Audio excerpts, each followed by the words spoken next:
Bueno, bueno.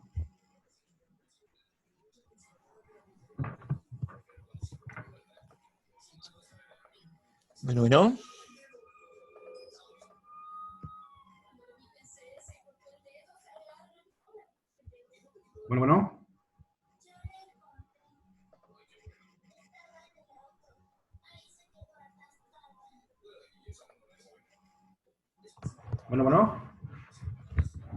Bueno. Hola Jaime, buenas tardes. Buenas tardes, ¿me escuchas? Bueno, ¿me escuchas? Hola Jaime, hola. Ahora sí, ¿me escuchas? Bueno, yo sí te Ahora sí. escucho. Ahora sí, ya te escucho. Perdón, Perfecto. Perdón, porque todas esas cosas de la tecnología lo Sí. sobrepasan a uno. Pero bueno, ahorita salimos. Ya casi estoy. ¿Cómo han estado? ¿Bien? Bien, todo bien, gracias. Qué bueno, qué bueno. ¿Cómo se vive el semáforo? ¿Qué naranja ya? Pues sí, digo, andamos en Morelos, pero sí, igual estamos ahí como naranja, ¿no? Ah, ¿tú estás en La Morelos? verdad es que yo estoy en Morelos ahorita, sí. Ah, bien, bien. Ahí es donde tienes tu base de operaciones. No, yo estoy en la Ciudad de México, nada más que pues todo este tiempo me he venido para acá. Ah, Siempre correcto, he muy estado bien. por acá. Pues veo que ya está por salir. Permíteme un segundito. Ya me la estoy subiendo a Facebook. Y creo que sí se va a poder. Parece que ya se contentó porque andaba inquieto esto. Ujú. Ya Sí. andaba inquieto, pero ya. Está esperando la gente. Te está esperando, ¿eh? Te están esperando, te están esperando. ¿Vale? Ah, ok. Te están esperando que ya te quieren ver, ya te quieren ver, ya te quieren ver. Entonces ya casi estamos. Parece que sí la está compartiendo. Vamos a ver si de veras. Vamos a ver si de veras quiere. Vamos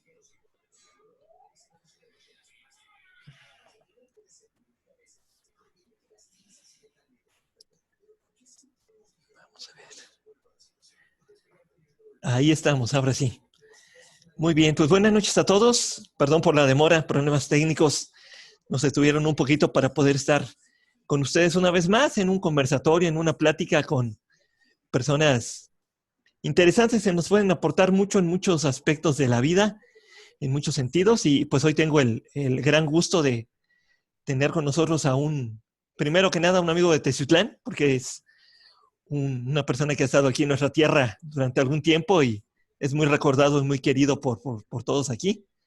Fundador como docente del Instituto Tecnológico Superior de Teciutlán. Él estuvo en los primeros años del tecnológico trabajando como docente y pues después, por las propias necesidades profesionales, siguió su camino y ha crecido muchísimo y ahorita van a escuchar parte de lo que él ha realizado en todos esos años. Y estoy muy contento de tener aquí al doctor Jaime Alberto Flores Sandoval. Doctor, ¿cómo estás? Qué gusto tenerte con nosotros aquí en Teciutlán. Muchas gracias por la invitación, Marcelo. Muchas gracias por la invitación. Y sí, efectivamente, por allá anduve viviendo unos años de mi vida allá en Teciutlán y sí estuve en el tecnológico. Si no fundador, sí estuve en las primeras etapas, en las etapas más tempranas del tecnológico y bueno, me da mucho gusto, dejé muchos amigos y mucha gente con la que estuvimos por ahí en aquellos años. Ya hace bastante, ya hace 25 años prácticamente. Sí, tus bodas de plata de que saliste de por acá. Ya Sí, así es. has despegado una gran trayectoria. El doctor Jaime es doctor en Ciencias de lo Fiscal, doctor en Derecho, otro doctorado en Derecho con mención honorífica por su trabajo Viabilidad Jurídica del Régimen de Subcontratación, postdoctorado en Derecho por el Instituto Nacional de Desarrollo Jurídico, es docente a nivel licenciatura, maestría y doctorado, es socio y fundador de CADEM Consultores en la Ciudad de México, es consultor fiscal, financiero y legal en la iniciativa privada y sector público durante 25 años. Ha estado como docente. El año pasado estuvo en la Feria Internacional del Libro de Guadalajara presentando 2 obras que tiene por ahí. Tiene más obras publicadas, pero presentó 2 por ahí. Ha sido galardonado con el premio Trilogía de Oro en pro de la investigación fiscal, ya que ha sido un hombre promotor de la investigación en el área fiscal y ha sido autor y coautor de obras como Mitos y Realidades de la Ley contra el Lavado de Dinero, de la contabilidad básica a la contabilidad electrónica, análisis y casos prácticos del reglamento de la Ley del Impuesto sobre la Renta, entre otras obras. Y es columnista en materia fiscal financiera, en publicaciones como El Economista, El Heraldo de México, El Financiero, El Sol de México, IDC. Es colaborador permanente en IDC los jueves a las 8 de la noche, por ahí tenemos el gusto de verlo. Y todos los días a las 9 de la noche estamos compartiendo su programa de CADEM Consultores de 9 a 9 y media de la noche. Todas las noches presenta temas muy interesantes y estamos compartiendo para toda esta zona, para que la gente pues tenga la información de primera mano. Y últimamente me llamó la atención que está como columnista en Fútbol Total, hablando de el fútbol y las cuestiones fiscales y legales, ¿no? Que es bastante interesante.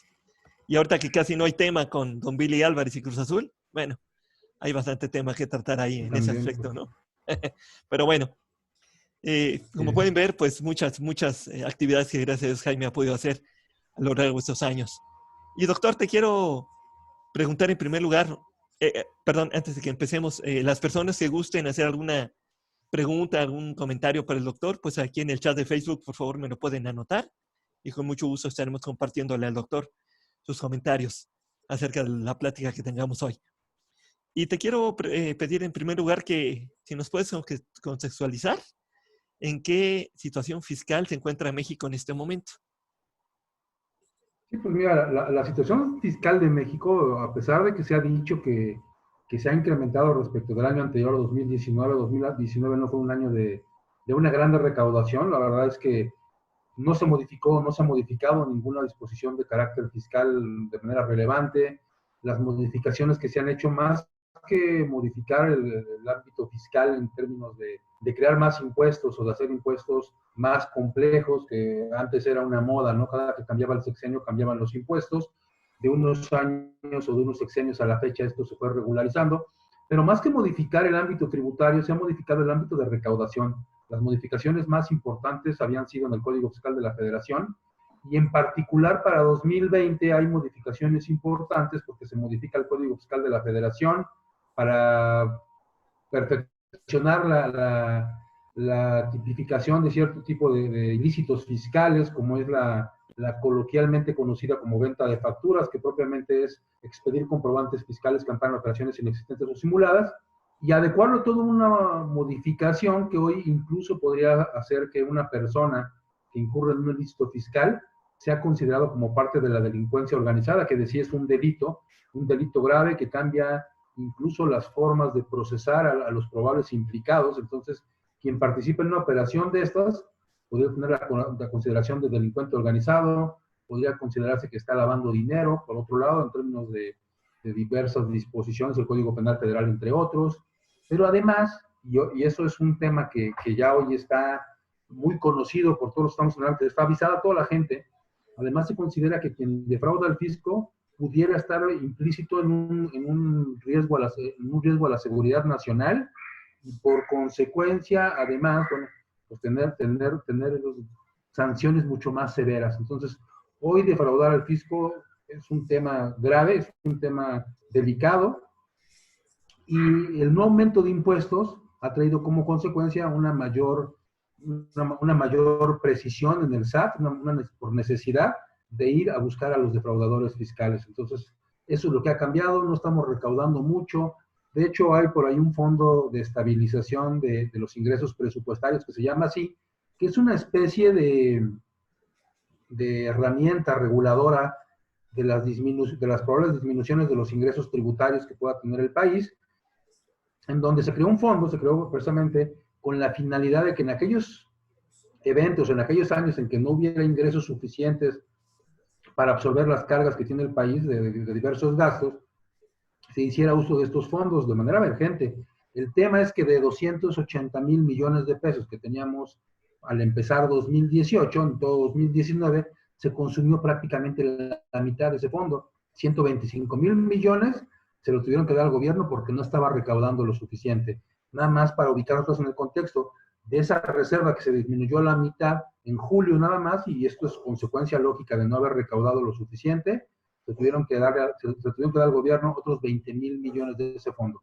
El tema es que un ahorro, vamos a llamarlo así, que se generó durante muchos años y durante muchos sexenios, pues prácticamente se está consumiendo en lo poco que va de este sexenio.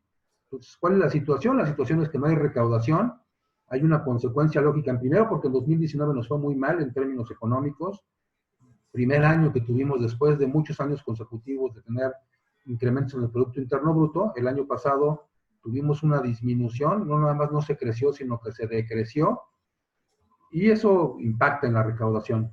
Si hay menos ingresos, hay menos utilidades, hay menos consumo, y como consecuencia de ello hay menos recaudación, y en esa situación estamos, ¿no? Hoy necesita el Estado muchos más recursos, pero además tiene encima una carga política porque ellos prometieron que no iban a modificar el esquema tributario, por lo menos no en la primera vez. Entonces, ¿qué tienen que hacer? Tienen que ser más certeros en la recaudación, y eso está ocurriendo, ¿no? Hemos visto en medios que empresas como Walmart, empresas grandes en cuanto a su magnitud, han llegado a acuerdos con la Secretaría de Hacienda, que claro, con esta herramienta que ahora tienen de delincuencia organizada, de procesos penales muy severos, y han llegado a acuerdos para que les paguen grandes cantidades de dinero, pero una mejor actuación, una mejor actividad económica no hay, seguramente no va a haber en este año ni en el siguiente.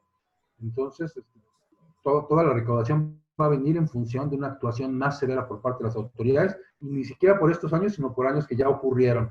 Y creo que ese va a ser el combate de la autoridad, la defraudación fiscal que ya ocurrió. Por eso van a ir en el futuro próximo. EFOS y EDOS. Se escuchan mucho esos términos actualmente. ¿Qué son los EFOS y qué son los EDOS, doctor? Sí, precisamente, y ahora en este tiempo de pandemia, de hecho ya prácticamente estábamos por publicar un libro que denominamos No te juntes con los EFOS, que habla precisamente de una figura que nace de un oficio interno del SAT. En 2013, por ahí de octubre de 2013, se publicó un oficio interno del SAT, donde se establecía cuál iba a ser la mecánica o cuáles iban a ser los procedimientos para combatir las operaciones inexistentes o simuladas, la coloquialmente llamada, que mencionaba hace un rato, venta de facturas. En esas operaciones de venta de facturas, donde normalmente participan empresas que se crearon con ese fin específicamente, hay una empresa que expide un comprobante fiscal a otra empresa que está operando en condiciones normales. Es una empresa que opera, que tiene trabajadores, que tiene actividad económica plena, pero por esa misma actividad económica plena tiene que pagar impuestos. Tiene que pagar impuestos por su utilidad, tiene que pagar impuestos por los actos o actividades que están grabadas para efecto de IVA. Y pues la gente no quiere pagar impuestos por los motivos que tú quieras. Es un tema de orden cultural. ¿Qué hace? Que le pide hasta a otra empresa, a la que se dedica a facturar, a hacer operaciones simuladas, que le expida un comprobante. Normalmente lo hace utilizando un esquema de servicios. Yo te facturo a ti servicios que no te voy a prestar, que además cubren la utilidad que pudieras tener en una parte importante de ella, en donde además aparentemente te voy a cobrar IVA, y tú me pagas como si efectivamente yo te hubiera prestado el servicio. Entonces yo recibo el dinero de una operación que jamás se celebró, entonces yo empiezo a hacer un proceso que internacionalmente se conoce como el carrusel fiscal. Entonces yo, empresa, que para efectos de este oficio me reconocen como empresa facturadora de operaciones simuladas, voy a trasladar ese recurso que tú me diste a otra segunda empresa, que también es una EFOS, una empresa facturadora, y está una tercera, una cuarta, una quinta, y en algún momento ese dinero que tengo, que es tuyo, te lo voy a devolver. Por lo menos esa es la expectativa, porque también sabemos de casos en donde el dinero pues nunca regresa al origen, ¿no? Además, estamos siendo partícipes de una operación ilícita. Pero esa última empresa de la fila te va a devolver a ti el dinero, evidentemente no a la misma empresa, pero te la devolverá a ti como socio, te la devolverá a una persona relacionada, o te va a dar efectivo, te va a dar bienes, o te va a dar un auto, una camioneta, un terreno. Entonces, esa vuelta que se da, que se conoce como carrusel fiscal, permite simular la operación de tal forma que parezca que efectivamente ocurrió, y después el dinero que yo te devuelvo es disminuido con una cantidad, una comisión, un servicio que te pueden cobrar, y te devuelvo tu dinero. ¿Qué ocurrió con esta operación? Que tú disminuiste tus utilidades, disminuiste la base de IVA y el IVA mismo que te corresponde pagar, y se simuló la operación y el dinero no llegó al fisco, y en esa trampa, en ese truco que hacen estas empresas, se deja de pagar impuestos. Y el SAT dijo en 2013, y las empresas que expiden los comprobantes, que amparan operaciones inexistentes o simuladas, las vamos a denominar para efectos prácticos, de cariño o no sé, vamos a llamar empresas facturadoras de operaciones simuladas. Y a las empresas que están utilizando esos servicios les vamos a llamar empresas que deducen operaciones simuladas. Y ya desde aquel entonces se hablaba de un gran boquete fiscal que se generaba por estas operaciones, de varios puntos del PIB, y se consideraba un asunto grave. El tema es que 7 años después esto sigue ocurriendo y tuvieron que llegar a este grado, ¿no? De considerar un delito grave, delincuencia organizada, riesgos a la seguridad nacional y sanciones muy severas, ¿no? Sanciones muy severas, y bueno, pues es un delito que además dice el procurador fiscal, dice la gente del SAT y de Hacienda, es un delito que se convirtió prácticamente en deporte nacional porque no había empresarios, según su apreciación, que no incurrieran en este tipo de prácticas. Hoy, bueno, pues se verá frenado de forma importante porque hay riesgos patrimoniales primero y penales después que a mí me parecen sumamente graves. ¿Y solamente los privados ocupan esta figura o han ocupado esta figura durante el tiempo, doctor?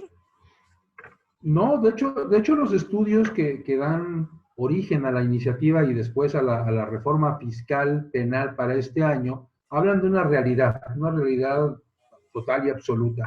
Resulta que también el sector público recurre en gran medida a este tipo de operaciones y es un caso muy claro y bueno, ustedes en los municipios o en cualquier parte de la República lo habrán visto. Resulta que tú quieres participar en alguna operación con el gobierno, vamos a hablar de una operación de infraestructura, vas a hacer una carretera, vas a hacer un camino, arreglar una banqueta o lo que sea.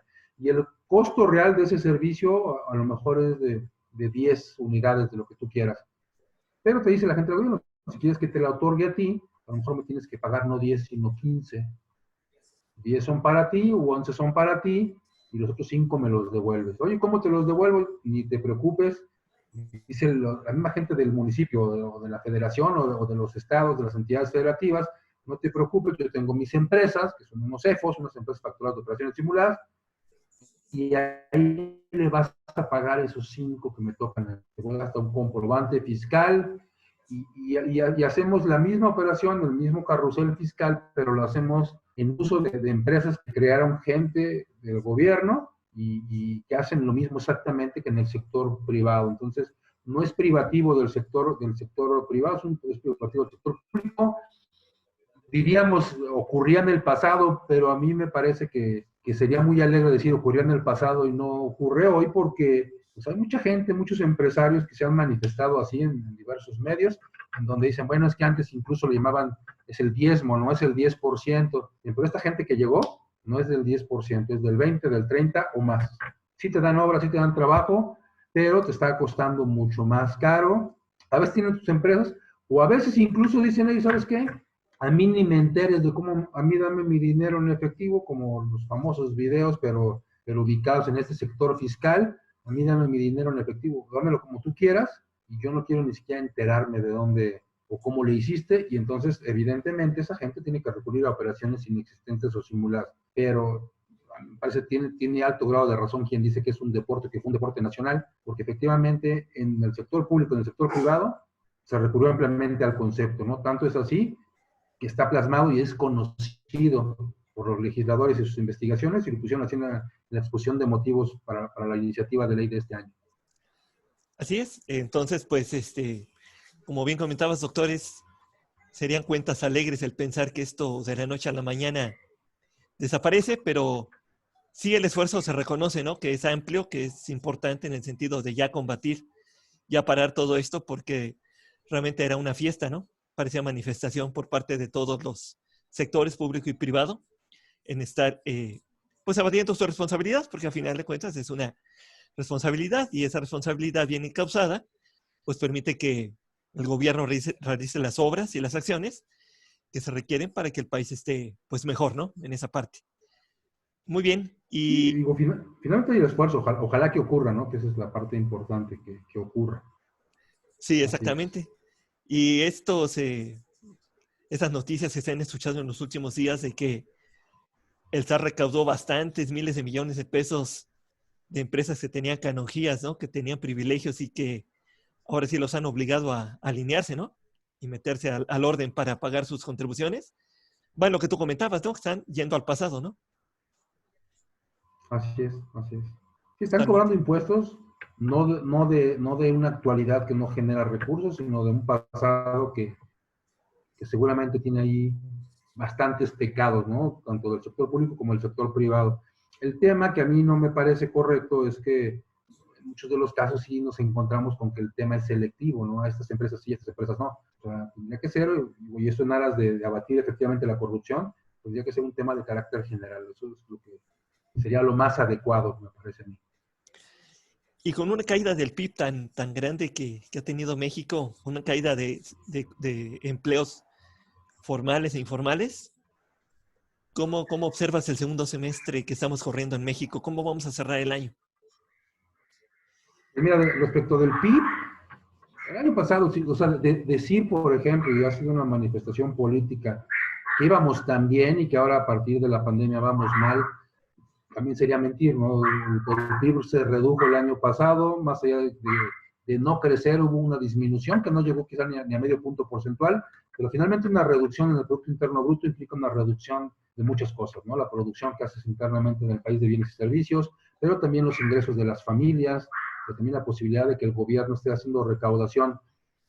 Hay distintas calificadoras que han emitido su opinión respecto de cómo se va a comportar el Producto Interno Bruto para 2020 y llegan a fluctuar, pero todos están de acuerdo en que la economía va a disminuir. La mexicana, que es una de las más afectadas en el mundo, va a disminuir entre un 6 y un 12%. Hemos visto por ahí lo que dice el Banco Mundial, lo que dice Banamex, lo que dice Bancomer, y todos coinciden en que va a haber una disminución importante, pero las más optimistas hablan de un 6% en la caída del Producto Interno Bruto, lo cual es brutal. La disminución de empleos al segundo trimestre con cifras del Seguro Social habla de casi 1.200.000 empleos perdidos. 1.200.000, que es una cifra que a veces no se genera de empleos en un sexenio. Entonces, nada más para que vayamos midiendo el impacto, no se genera 1 millón de empleos en un sexenio y perdimos 1.200.000 de empleos formales, porque también es una consideración que deberíamos de hacer. Lo conocido es la cifra y la estadística que nos manifiesta el Seguro Social. A pesar de que en julio se recuperó un poco, se dice que se volvieron a crear 100.000 empleos, muy seguramente empresas que mandaron a sus trabajadores a descansar durante este periodo y después los recontrataron, aminoraron un poco el impacto. No es que se hayan creado empleos, sino que se recuperaron algunos de los temporales que no habían estado ya prestando servicios durante este tiempo. Pero la cifra que a mí me parece más alarmante, y son cifras que finalmente tendrán que tener un carácter altamente estimativo, es las cifras de los empleos informales que se perdieron. Porque si en el sector formal se perdió 1.200.000 y después se recuperó una parte, en el sector informal la cifra podría ser 5 o 6 veces mucho más grande. Los restaurantes, las personas que están en el sector turístico, que es uno de los más golpeados en esta etapa, y que no son empleos formales, y todo lo que es informal, todo desde el que vende refrescos en una esquina hasta el que tenía una fonda, todos esos empleos no están contabilizados, no hay forma quizá de hacerlo de una manera precisa, pero podríamos hablar de 10 o de 12 millones de empleo fácilmente que se perdieron durante este periodo. Que se están empezando a recuperar, sí, la gente tiene que salir otra vez y buscar el empleo, pero lo que es una realidad es que la disminución del Producto Interno Bruto y después la disminución del Producto Interno per cápita por cada uno de los habitantes va a ser brutal, y esto disminuye el consumo. Es un círculo vicioso, en donde no hay empleo, no hay dinero, no hay consumo, y si no hay consumo, las empresas que subsistieron o que están subsistiendo a esta crisis también van a haber reducido sus ingresos, tendrán que disminuir fuentes de empleo o, en el mejor de los casos, disminuir la percepción que tienen sus trabajadores, que a la fecha sigue siendo una estadística real. Hay mucha gente que está ganando menos de lo que ganaba, y esto no viene para mejor. Pero finalmente están abriendo y nos dicen que el semáforo era rojo, que ahora es naranja, que yo no entiendo, porque finalmente cuando publicaron los parámetros de los semáforos decían Y será naranja cuando durante 2 semanas consecutivas disminuye el número de contagios y el número de fallecimientos. Y vemos en la estadística de la Secretaría de Salud bastante tocada, porque no me parece que sea la estadística real, que día con día están muriendo 600, 700 y hasta 800 personas. Entonces, no creo que los parámetros estén dados para que cambiemos a naranja, y por ahí dicen que Colima está hasta en amarillo, ¿no? Y es un tema grave, ¿no? Porque estamos trabajando ya no por una cuestión de que estemos haciendo las cosas mejor, sino por una cuestión de necesidad. La gente necesita ya salir a trabajar. Sí, sí, Y de van por a cambiar sí. las cosas, ¿no? Sí, la economía totalmente caída y todavía tener que estar detenidos, ¿no? Por los empleos y por todo, pues el gobierno está jugando una carta muy fuerte, muy difícil, muy arriesgada, ¿no? Así es. Está abriendo todo y está dejando a la buena de que nosotros, cada quien se cuide, cada quien tome conciencia, cada quien trate de evitar contagios para tratar de apostarle a que sea lo menos que se pueda el número de muertos, ¿no? Pero pues oímos las cifras, ¿no? Que en marzo decían que íbamos a llegar a 30,000 y luego dijeron que si llegamos a 50,000 ya iba a ser una catástrofe, ¿no? Y estamos casi en 60 ya. Y Casi en pues no, 60. De hecho, casi. el fin de semana, bueno, tú sabes que sábado y domingo prácticamente no recogen cifras. Entonces, si tú das cuenta en la estadística, los domingos siempre dicen nada más fallecieron 300 personas. Digo, nada más, ¿no? Que así de insensibles nos ha vuelto el tema. De nada más 300, pero no es porque hayan fallecido 300, sino porque esos días no trabajaron y no contaron. Y de repente nos encontramos con que el lunes o el martes o el miércoles hay un rebote y a veces hemos pasado hasta de 1,000 personas fallecidas porque están sumando lo de otros días, pero no hay una disminución real, no hay una disminución real y tú decías que el gobierno está jugando una carta muy arriesgada, lo dijo el mismo subsecretario de Salud, dice, el riesgo no es ni para él ni para el presidente, el riesgo es para la gente. Y a mí me parece eso muy triste porque nos da la idea de que estamos solos en esto, ¿no? Lo vimos cuando pedimos apoyos a las empresas, cuando dijimos, es que no quiero que me regales impuestos, ni que me los condones, ni que me los canceles, nada más quiero la posibilidad de que me permitas retrasar un pago provisional, de que me des una prórroga para el pago de cuotas obrero-patronales, para que me des alguna concesión que me permita seguir pagando empleos y que no se pierdan. Bueno, pues no hubo absolutamente nada, ¿no? Créditos de 25,000 pesos, estoy de acuerdo, habrá gente a la que le sirva, pero ese no es para el que genera empleos, ese es para el que se autoemplea. Si los 25 son para mí en lo individual, está perfecto. O sea, me sirven para vivir 5 meses perfectamente. Pero si me lo estás dando a mí, que tengo trabajadores, 5, 10 o 15 trabajadores, 25,000 pesos no me sirven ni para una quincena. Entonces, es insuficiente, ¿no? Es insuficiente. Me parece que los apoyos no están donde tendrían que estar o no están en todos los lugares que tendrían que estar y eso nos va a costar a todos, ¿no? Si no hay empresas, no hay empleo, si no hay empleo y no hay empresas, no hay recaudación y después no va a haber dinero ni para apoyos, ¿no? Eso es un ciclo que necesariamente se va a dar. Sí, inevitablemente se va a dar eso, ¿no? Y tienes mucha razón, doctor, en el sentido de que se está perdiendo de vista el hecho de tratar de mantener a la planta productiva que se tiene para que no se pierda o se pierda lo menos posible y posteriormente pues trate de reiniciar, porque eso es un parteaguas que cambia totalmente la vida, la existencia personal, familiar, empresarial, todo va a cambiar a raíz de esto, ¿no? Tenemos que encontrar nuevas formas, nuevos elementos, nuevas dinámicas, hay nuevos paradigmas por resolver y entonces eso nos va a tener que llevar indudablemente hacia este sector, ¿no? De seguir estudiando, seguir investigando y seguir buscando el bienestar de todos, ¿no? En esta parte. Muy bien. Y en eso que estamos platicando de la pérdida de empleos, la caída del PIB, la apuesta arriesgada que a criterio personal veo que está manejando el gobierno de dejarnos a todos que nos cuidemos solos, le aunamos el hecho de que inversores que quieren venir a México no los dejan entrar. Bueno, los dejan entrar o ya están aquí adentro y la realidad es que hoy venir a México es una apuesta muy arriesgada. Es una apuesta muy arriesgada porque lo hemos visto con la famosa cervecera, lo hemos visto con las famosas empresas que estaban dedicadas a las energías limpias y se les ha pegado el mismo aeropuerto de la Ciudad de México y a quien ha intentado venir a México y arriesgar su capital se le ha golpeado. Se le ha golpeado, pero además vienes a un escenario de incertidumbre total, en donde los empresarios pueden ser acusados de delincuentes, de delincuencia organizada, se les puede someter a procesos de extinción de dominio. ¿Qué inversionista va a querer venir a un país en donde su capital no es bienvenido y tampoco bien recibido, y ni siquiera bien cuidado, ¿no? Hay empresas y hay países que recogen perfectamente la inversión y están ofreciendo alternativas y te están dando cierto tipo de bondades. Incluso hay quien te apoya con terrenos, con exenciones fiscales.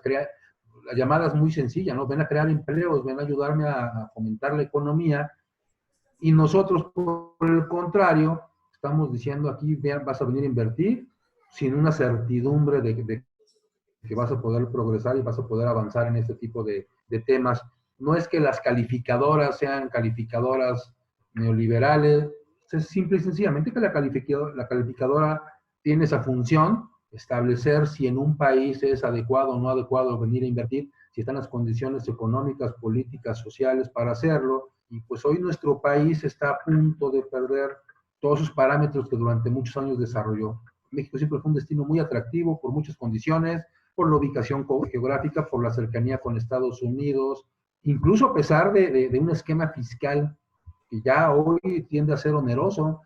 Estamos pagando el 30% empresarial de impuesto sobre la renta, cuando en Estados Unidos dirán que Trump hace las cosas difíciles, pero Trump entrando ofreció una tasa del 20% a las empresas que fueran allá con el ánimo de recuperar capitales. Nosotros, por el contrario, más allá de disminuir los impuestos, los conservamos iguales, pero hacemos prácticas muy estrictas, muy severas, incluso rayando en lo abusivo para obligar a los empresarios a pagar, sin ningún aliciente además, ¿no? Sin ningún aliciente, porque nos enfrentamos a un gobierno que señala al empresario, que señala al que arriesga dinero como un posible delincuente, más allá de los delincuentes que claramente están definidos. Hoy el empresario tiene muchos riesgos y eso va a mermar la inversión que puede llegar a nuestro país, eso sin duda.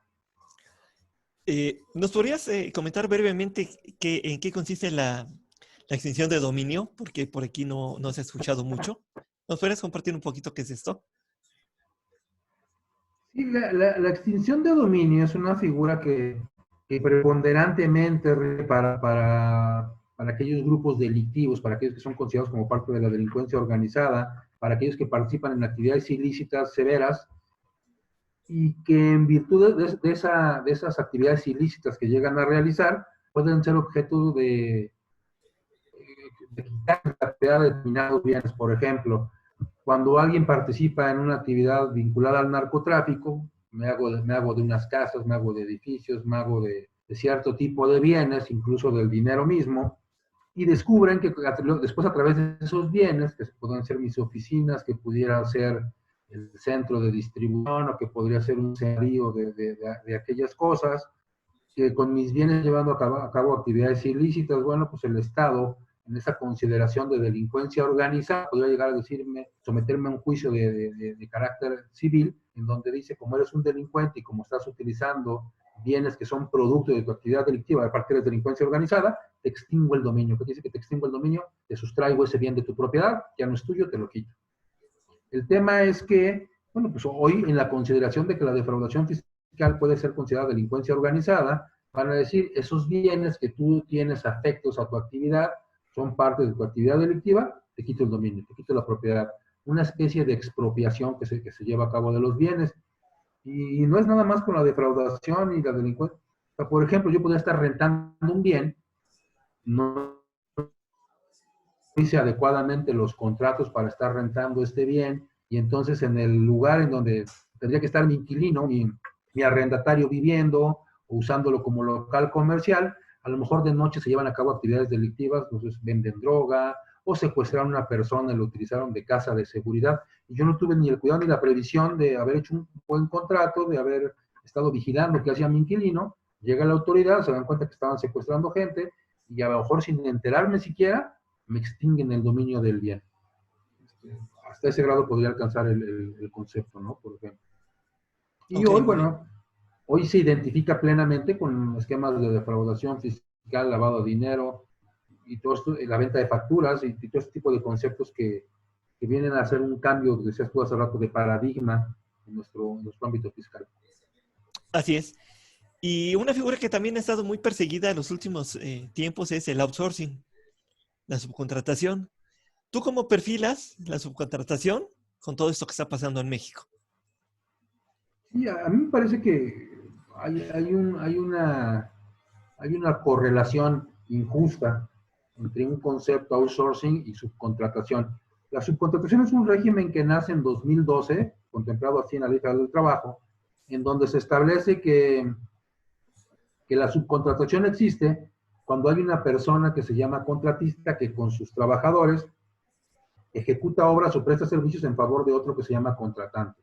Entonces hay una relación laboral en donde yo, por ejemplo, despacho de contadores o de abogados, tengo profesionistas y un cliente me dice, oye, quiero que me hagas la contabilidad, pero quiero que me pongas aquí 2 contadores y que adentro de mi empresa estén haciendo la contabilidad. Pero no quiero que sean mis trabajadores, quiero que sigan siendo tus trabajadores.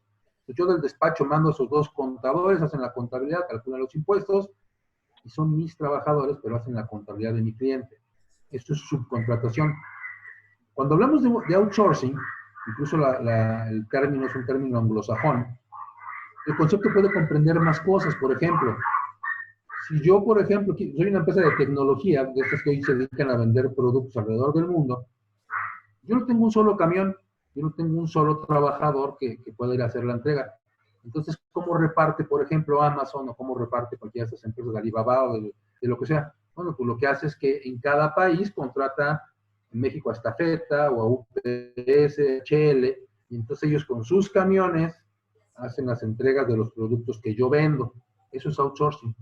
Pero no hay subcontratación. ¿Por qué? Porque yo no tengo un vínculo ni una relación con los trabajadores. O, por ejemplo, cuando hice una armadora, las que ustedes tienen en Puebla, y entonces yo quiero armar un coche en Puebla, bueno, sí, pero los sillones los pides a Sudamérica porque allá hacen piel y porque, bueno, porque ahí cortan la piel y hacen los sillones, pero el acero a lo mejor lo traigo de Alemania y la maquinaria traigo de Alemania y el acero lo traigo de Asia.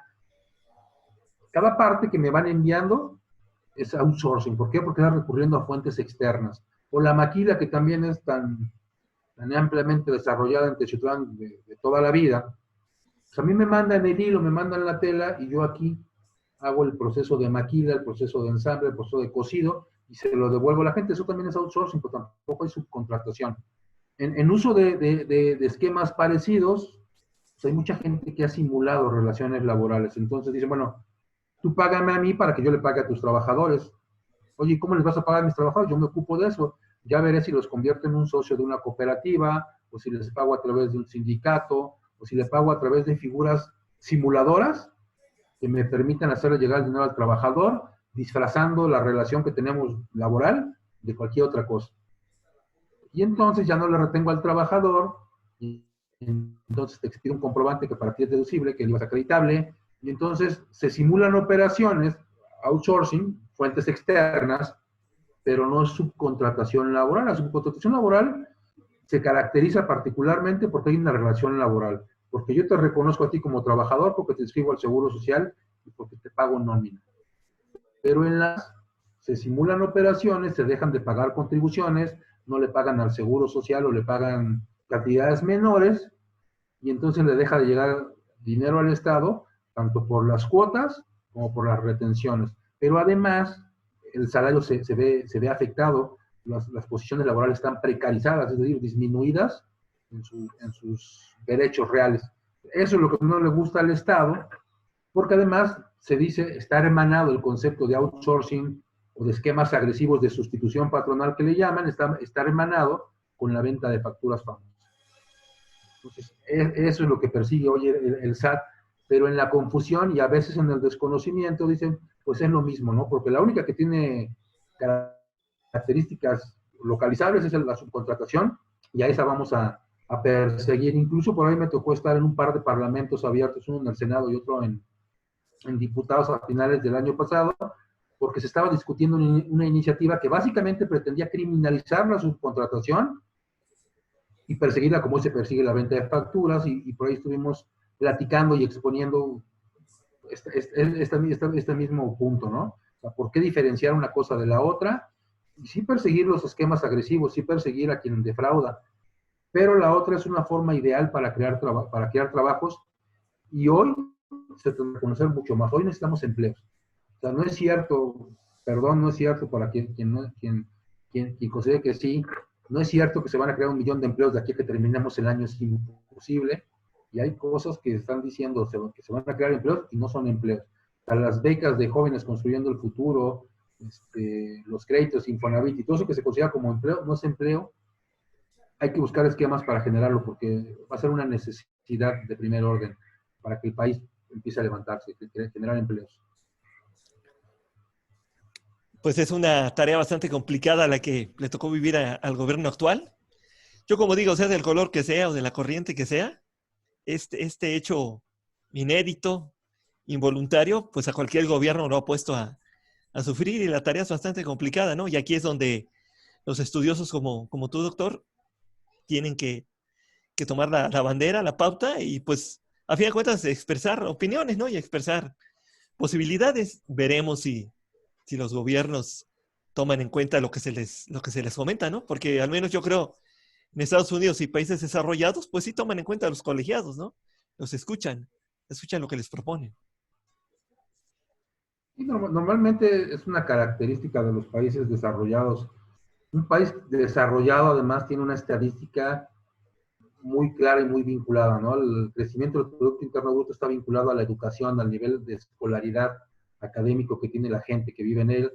Entre más nivel académico, mayor ingreso per cápita, más desarrollo, más producción, más crecimiento, pero además se reconoce, ¿no? Se reconoce que hay un vínculo lógico entre una cosa y otra. Y resulta que en nuestro país, bueno, pues la educación se ha dejado de lado, ¿no? Cuando, no digo en este sexenio, cuando se ha preocupado el gobierno, el que sea, porque la gente tenga un mayor nivel de escolaridad, porque tenga mejor preparación. Sí ha crecido la escolaridad del mexicano, pero no creo que la preparación tanto.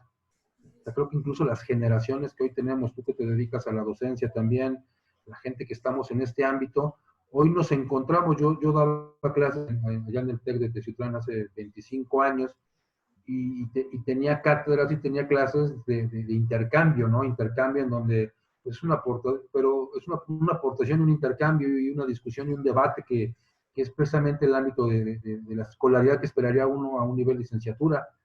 Pero hoy das clase en licenciatura, es muy triste, y a veces tienes que regresarte a temas de cómo hacer una investigación, de la disposición que tiene la gente para prepararse, de la capacidad que tienen incluso para hacer algún intercambio, porque a veces las deficiencias vienen hoy de raíz. Es bien duro, pero 25, 26 años después nos damos cuenta que la gente lee poco, lee mal, y además no está interesada, no es algo que se le haya fomentado, ¿no? Investigar, conocer, saber, porque además esto ayuda a razonar. Entre más sabes, más capacidades de raciocinio tienes. Y hoy la gente ha renunciado a ello, ¿no? La gente ya no se prepara, pero además no sabe que tiene la necesidad. Y además hoy no le puedes decir, oye, ¿sabes qué? Ponte a estudiar. Yo me acuerdo de aquellos alumnos, y si hay alguien de Teciutlán que esto nos escuche, que haya sido mi alumno, se acordará, bueno, estudias y es así, y no hay de otra forma, ¿no? No hay otra forma de... Y hoy, es bien complicado, ¿no? Es bien complicado, tienen falta de habilidades numéricas, tienen poca capacidad de síntesis, de análisis, de lectura. ¿Por qué? Porque es un reflejo de lo que pasó hace muchos años en las edades tempranas en que la gente se tendría que estar preparando. Y eso es consecuencia de que el Estado no se ha preocupado por preparar a la gente. Y hoy lo vemos menos, ¿no? Y cómo pasaron todos los alumnos que en estos periodos de pandemia han estado guardados en su casa y que ni siquiera han estudiado. Pues prácticamente como en el béisbol, ¿no? De caballito, ¿no? Los que estaban en primero pasaron a segundo, los de tercero, y así avanzaron todos hasta la universidad, sin clases, sin clases. ¿Sí? O sea, el rezago y las diferencias entre el que estudia y el que no estudia se van a hacer mucho más amplias. Si este gobierno está pugnando por desaparecer la desigualdad y abatir la pobreza, o sea, no hay más camino que la educación. Y hoy quien sigue estudiando, quien se está preparando, buscando cómo, quien aprovechó esos espacios incluso para hacer algo productivo en términos académicos, va a generar un diferenciador que se va a ver en los próximos años. Es muy triste, pero así es. No hay educación de calidad en nuestro país. Así es, doctor. De hecho, alguna estadística que vi hace algún tiempo decía que de cada 100 chicos que entran en nivel universitario, un promedio de 28 o 30 son los que logran terminar, y ese se vuelve un nuevo universo, de ahí se van a una maestría, y de ese nuevo universo, pues aproximadamente el 40-45% logra titularse de esa maestría, y de ese nuevo universo se van a un doctorado y postdoctorados, y de ese 100%, aproximadamente un 8, un 10% logra titularse, ¿no? Llegar hasta el final de su doctorado. Entonces sí hace falta mucho trabajo, como bien comentas, doctor, en el ámbito educativo. Yo convulgo mucho con la idea que, no sé quién la comentó, no sé si fue Churchill, que decía que educación y cultura es lo que hace grande un pueblo. Entonces, todos los gobiernos hemos pasado de la ideología que nos ha tocado ver, porque a ti y a mí nos ha tocado ya recorrer bastantes gobiernos en este país. Ninguno se ha preocupado por ese aspecto.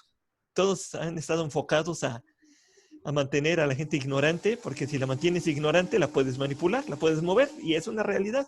Y no tenemos por qué escondernos, ni tener miedo de decirlo, porque si lo decimos es más fácil que lo podamos trabajar y que lo podamos arreglar, claro, ¿no?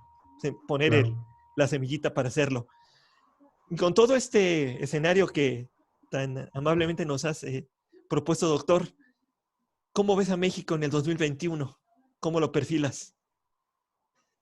Yo percibo que este divorcio que existe entre la iniciativa privada y el sector público, el gobierno, particularmente el federal, puede generarnos problemas más grandes de los que ya de por sí tenemos. La pandemia ha sido complicada, los procesos de la iniciativa privada van a ser muy complejos para regresar a lo que le dicen la nueva normalidad, que yo creo que va a haber un cambio total en la forma de hacer las cosas y de hacer negocios, pero si eso es definitorio. Si continúa el divorcio entre el sector público y la iniciativa privada, la transición va a ser mucho más compleja, mucho más compleja. Necesitamos unos de otros, necesitamos que haya una empatía entre el gobierno y las empresas, y que el gobierno entienda, porque a veces parece que no lo hace, que caminando separados no vamos a llegar a ningún lado. Yo entiendo perfectamente esa parte de que el gobierno dice que quiere apoyar a los pobres y que el que tenga menos, y que los empresarios no requieren de apoyos, pero si terminamos con las empresas, lo único que vamos a lograr son más pobres. Eso es total y absolutamente inevitable. Si no fomentamos la actividad económica, si no fomentamos que las empresas subsistan, si no fomentamos que haya más actividad económica, lo único que va a ocurrir es que va a haber menos empresas, menos trabajo y un problema social mucho más grave. Y además el gobierno no va a tener recursos para poder apoyar, como es aparentemente su deseo. Si no hay impuestos, si no hay ingresos, no hay impuestos, si no hay impuestos, no hay forma de apoyar a la sociedad. Es imposible, ¿no? No puedes tener una persona gastalona en tu casa y tener un trabajo donde percibas menos ingresos y subsistir. Eso es contra toda lógica de economía, de finanzas personales, ¿no? Ahora imagínate, a nivel de Estado, no puedes tener a alguien gastando y queriendo gastar y queriendo regalar, si por otro lado no fomentas que se genere más ingresos. Es totalmente ilógico. Yo creo que la figura que van a tratar de agarrar es la que, de acuerdo a los antecedentes que traen quienes nos gobiernan ahora, pues fueron ocupando durante muchos años, quieren endeudar al país, ¿no? Pedir y pedir y pedir para endeudar, ¿no? Creo que no sería lo correcto. El tema es que hoy el financiamiento al que puede recurrir México va a ser necesariamente un financiamiento caro. Han dicho durante mucho tiempo no vamos a endeudar, han seguido endeudando, ya tomaron los fondos de estabilización, van a seguir endeudando, pero además hoy quien le quiera prestar a México le va a prestar a casas altas, porque no hay confianza en el país. Eso también es una cuestión que hay que considerar. Nos vamos a acabar endeudando, como bien dices, pero además va a ser financiamiento caro. Muy bien. Y en el ámbito de lo fiscal, ¿vislumbras cambios para el 2021? ¿Modificaciones o crees que nos sigamos como estamos? Yo creo que para 2021 vamos a seguir igual, impuesto de la renta, IVA y EPS, como principales pilares de la recaudación. Lo que sí estimo es que pues, no hemos terminado de salir de la pandemia, entonces en este inter ya se están viendo acciones recaudatorias por parte del Estado, ya están llegando ejercer facultades de comprobación más severos, más estrictos, ya hay amenazas por todo este tema de los CEFOS y de los CEDOS que platicamos hace un rato.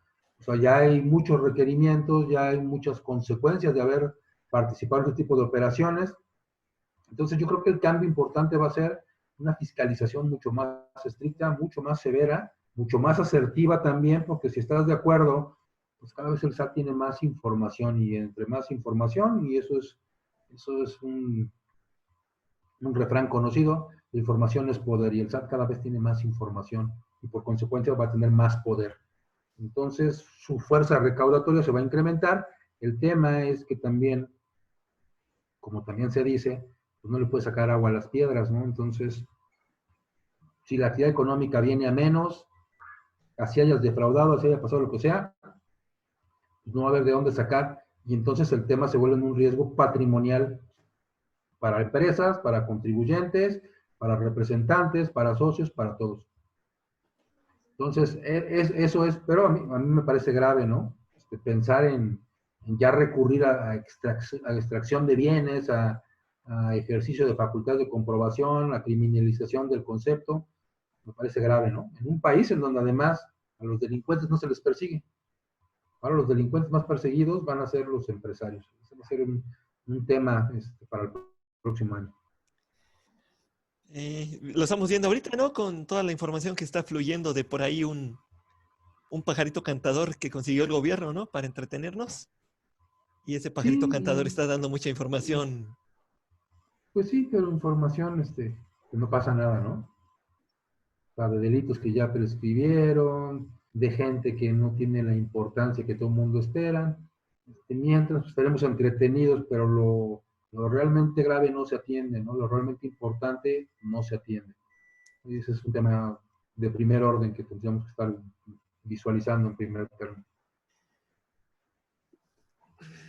Nos estamos venezualizando. Pues, pues mira, Venezuela era una potencia sudamericana, ¿no? Venezuela tenía tiendas y tenía centros comerciales que aquí ni soñábamos en aquellos tiempos. Y finalmente se empezó a golpear a la empresa, a la iniciativa privada, a los medios de comunicación, se les empezó a criminalizar, a acusar, a perseguir. Y creo que hay muchas condiciones que, a lo mejor hay quien piensa que hay mucho pesimismo, ¿no? En muchos analistas que dicen, pues hay grandes riesgos, ¿no? El hecho de restarle potestades a los organismos autónomos como el INE, a la Comisión Nacional de Derechos Humanos, se pretende cooptar también a la Suprema Corte de Justicia de la Nación, el poder legislativo totalmente de un lado. Son muchos riesgos, ¿no? Normalmente un sistema democrático es un sistema de contrapesos, hay un presidente y debe tener contrapesos, o sea, no es que estén en contra, sino que tiene que haber un equilibrio en donde no puede haber una figura preponderante, porque finalmente eso puede ocurrir, ¿no? Ya hay señales preocupantes, no sé si venezualizar sería el término, pero sí hay cosas preocupantes en lo que está pasando en nuestra economía. Se está yendo la inversión, o sea, se está yendo la inversión y habrá gente que quizá nos escuche y diga, bueno, pues los que se quieran ir, que se vayan, ¿no? Así decían cuando iba a ser. El tema no es ese, ¿no? El tema es que no se puede generar economía sin inversión. Tiene que reconocer la importancia del trabajo, porque el trabajo es importante, pero también tiene que reconocer la importancia de la inversión, de la iniciativa privada y de una empresa que tiene que hacer crecer al país. Eso tiene que ser así. No puedes ser bondadoso ni puedes ser generoso cuando no tienes excedentes, porque entonces el problema no es que si tú quieras regalarle a los pobres lo que te sobra, porque si no te sobra lo regalas, entonces vas a formar parte de los mismos pobres que quieres ayudar, y después ¿quién nos va a ayudar a ellos? ¿No? ¿Quién va a ayudar a todo ese conglomerado? O sea, hay que generar riqueza, o sea, nos guste o no, hay que generar riqueza, quizá hay que distribuirla mejor, quizá hay que abatir los niveles de desigualdad, sí, totalmente, y sí acabar con la corrupción, ese es un tema que ha sido una bandera, pero ni se acaba la corrupción, ni se genera riqueza, entonces sí habría que hacer algunos replanteamientos, ¿no? Sí, me parece que estamos en un grave riesgo hoy como nación, como economía. Estamos en la cuerda floja en materia fiscal y financiera y eso nos puede llevar a situaciones que no quisiéramos que las próximas generaciones vivan, ¿no? Y sufran, porque a final de cuentas nosotros somos una generación, doctor, que vivimos muchas carencias, que vivimos muchas limitaciones y que aprendimos a vivir con poco o con casi nada, ¿no? Y gracias a eso supimos ser, ¿cómo se llama? Administrados, productivos y todo esto, y pues todo va pintando a que a lo mejor a los que vienen atrás de nosotros pues les va a tocar peor, ¿no? Sí, por supuesto, digo, y más allá de todo eso que menciono, sí, hubo carencias, hubo necesidades, pero siempre hubo una oportunidad. O sea, creo que de eso no se careció, de la oportunidad, de la posibilidad, del incentivo a ser mejor. Eso nos coloca a muchos en una situación distinta a la que tuvimos de origen. Pero hoy acabar con los incentivos, pues, incluso acabar con las motivaciones y decir que el que es empresario es un delincuente o manifestar que la riqueza daña, pues es restarle un nivel aspiracional que tiene por naturaleza el ser humano. O sea, el humano por esencia tendría que buscar ser mejor, estar haciendo cosas más importantes y resulta que hoy pareciera que es malo, ¿no? Hoy pareciera que aspirar daña la moral o daña a la persona. Yo creo que el que no aspira, ese sí tiene un problema, ¿no? Ese sí tiene un problema, sí tenemos que buscar ser mejores y eso no está peleado tampoco con la generosidad ni con la solidaridad. Yo busco ser mejor para que mi entorno esté mejor y una vez que mi entorno esté mejor, bueno, pues entonces la solidaridad tiene que ser un tema humano, un tema que no está peleado con hacer mejor las cosas y con buscar otro estatus, otra posición y otras características. Entonces, eso sí, totalmente choca con mi ideología. Decir el que aspira es porque necesariamente es malo, el que quiere más es porque tiene algún problema. A mí me parece el contrario, ¿no? Yo solo te puedo ayudar si yo estoy bien. Si yo no estoy bien, yo no puedo ayudar absolutamente a nadie. La generosidad, la solidaridad y todo ese sentimiento de apoyo al prójimo solo pueden hacer desde una mejor posición. Es la que hay que buscar. Me parece que eso tendría que ser una forma de pensar de nuestro gobierno y no restar oportunidades, ¿no? Ni restar aspiraciones a la gente. Hay gente que dice, bueno, pues ya dijo el presidente, aquí estamos bien, ahí vamos a quedarnos, ¿no? O sea, yo creo que tenemos que seguir aspirando. Para poder ayudar a los demás hay que seguir aspirando a más. Así es, definitivo. Eh, a los estudiantes les pongo siempre el ejemplo de Japón, que Japón después de la Segunda Guerra Mundial, cuando recibe las bombas atómicas, el golpe no fue tanto físico y estructural, sino el golpe más bien fue moral, porque el oriental se basa mucho en su cuestión espiritual y moral, ¿no? Y entonces se vio totalmente golpeado en esa parte, y entonces el emperador Hirohito, ¿no? Que era el que estaba en ese tiempo, como recién llegado al imperio, pues tuvo que trabajar mucho en base a levantar, a mejorar la moral del país, obviamente allegándose de ingresos, allegándose de estudiosos, allegándose de investigadores para hacer potente a Japón y ser lo que es hoy, ¿no? El que maneja el mundo y deja que Estados Unidos crea que él maneja el mundo, ¿no? Les da Así chance es. de que él crea, pero en realidad, tras bambalinas, pues todo el oriente, Asia es el que ahorita está dominando el mundo, ¿no? Y hacia allá tenemos que enfocar las baterías de las nuevas generaciones, ¿no?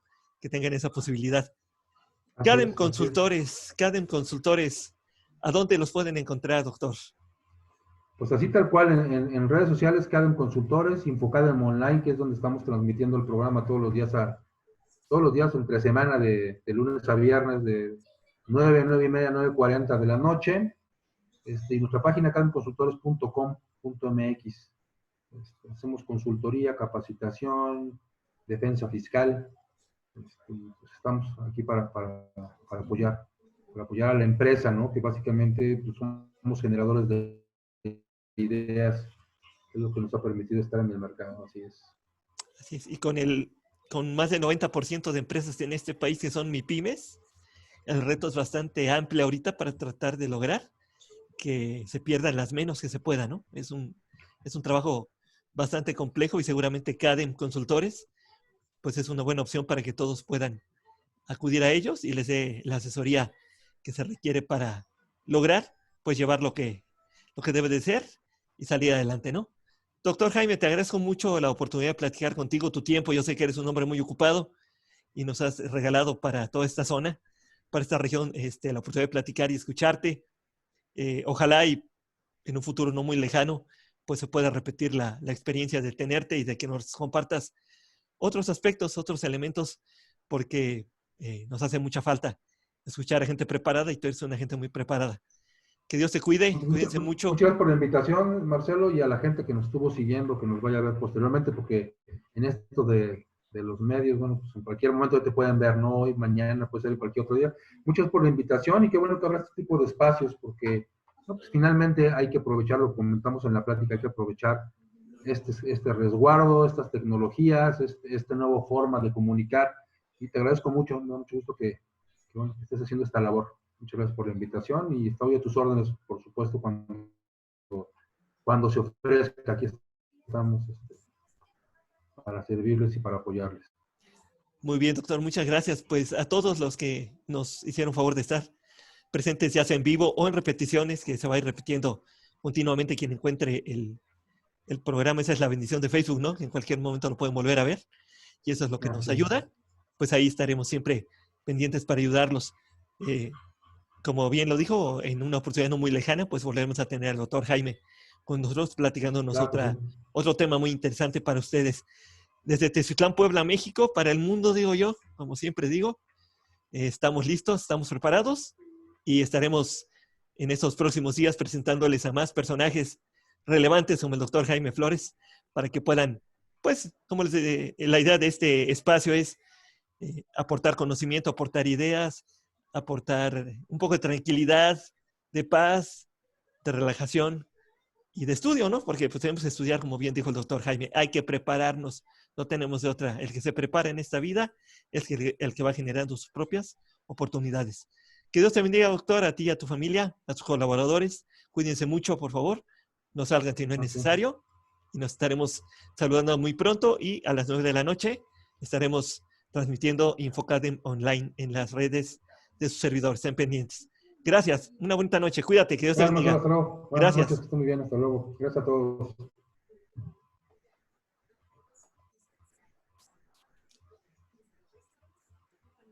Muy bien. Cerramos en Facebook. Muchas gracias, Jaime. Te agradezco mucho el apoyo. Gracias, Marcelo. Y pues ya, seguiremos platicando. Igual y como habíamos platicado en un momento, Cadem lo podemos abrir en esta zona. Hay mucho que recorrer aquí. Claro que sí. Algo, si tú gustas, yo soy puesto con mi hermana, estamos los dos puestos para ayudarte. Platicamos en la semana. Claro, te agradezco, Dios te bendiga. Gracias, cuídate mucho. Hasta luego, Jaime, gracias. Bye.